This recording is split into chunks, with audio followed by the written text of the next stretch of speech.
And what it's looking to me like more and more is that there are two fundamental reasons that people build businesses. Now, this is just a model, this is not true, okay? One is that we do not understand, we do not have the experience of, we do not trust that we are whole, that we are okay, that we are enough. And we think what makes us enough is money. What makes us secure is money. What makes us safe is money. A certain amount of money, and it can be a completely different amount for different people.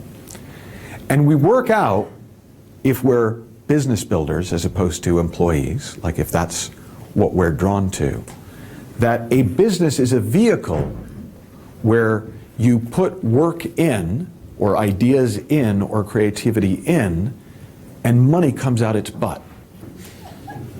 Right?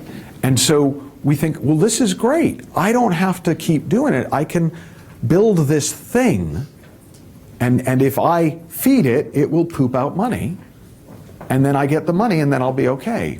Or then I'll be able to do what I want. Then I'll be free. That's the flip of the same thing. But what happens is, as it grows, remember Gremlins? Like, don't feed it after midnight? Right? Well, as it grows, it starts to take on some more monstrous qualities. Right? It starts to get ravenous. It starts to want to eat more and consume more and more of our time and our energy, and it needs to consume consumers. So we start to look for food for the monster so that it will keep pooping more and more so that we can be more and more okay and more free. And our lives become about creating monster poop through feeding people to our business. Right? Now, one of the strategies, one of the enlightened outside-in strategies for finding food for your business, finding food for the monster, is service. So we think, if I serve people, then they'll get close enough for my business for it to eat them and it'll make more poop. So service becomes a strategy for creating monster poop. Now, as strategies go, it's a pretty good one. But because we don't see that this whole thing has been created out of our own insecurity, and I'm telling my story, by the way. I think most of you know that, right? I hope there's no pretense that I'm above this. I am this, right? That's why I see it, right? It gets to the point where we start worrying that the monster, if we don't keep finding food for it, it's going to turn around and consume us. And so this very thing that we created to help becomes the problem.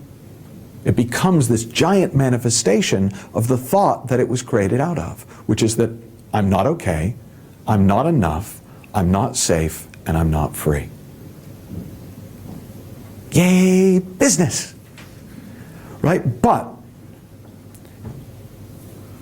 that's what a business looks like that's created out of an insecure thought, out of a misunderstanding of where well-being comes from.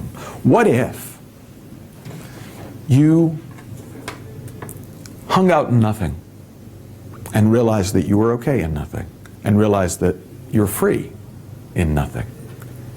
And from that freedom comes up an impulse to create. It might be a song, it might be a painting, it might be a training. It might be a place where people can go to be healed. It might be a place where people can go to make their work lives easier.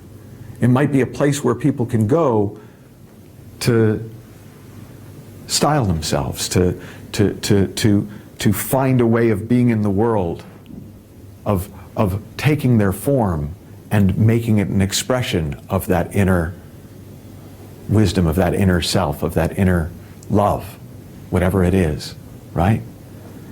It can be an expression of a genuine compassion that awakes in us. to be of service to a certain group of people, not to feed the monster so that it poops out enough money for me to be okay, because I'm just genuinely moved to serve certain people for whatever reason.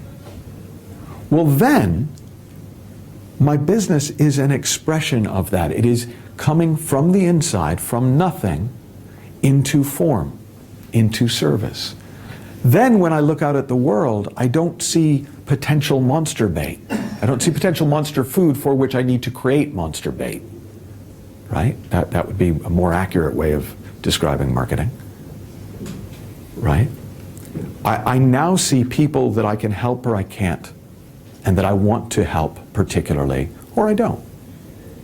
I now see places where I can share my expression, where I can get it from here out into there, where I can take it from the formless into form.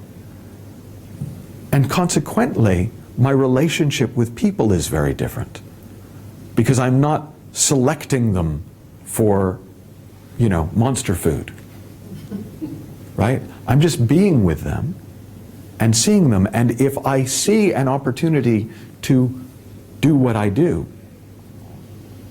to share whatever it is I'm moved to share, then I do that.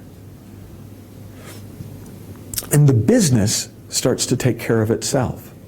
Well, after a certain time, I realize, I can't do this anymore. Oh, well, I need an assistant, because I physically can't do what's involved anymore. Oh, okay, so now I have an assistant. Oh, well, God, there's so much different stuff coming in, we'll need some sort of systems, computer systems. Oh, okay, so we'll go get computer systems. Oh, well, you know what, the scope of this vision is such that it's going to take 4 or 5 years before we're going to make more money than we're spending. Oh, okay, I need a bank loan. But it's all coming from what's wanted and needed. It's coming from looking in the cupboard and going, what wants to be worn today?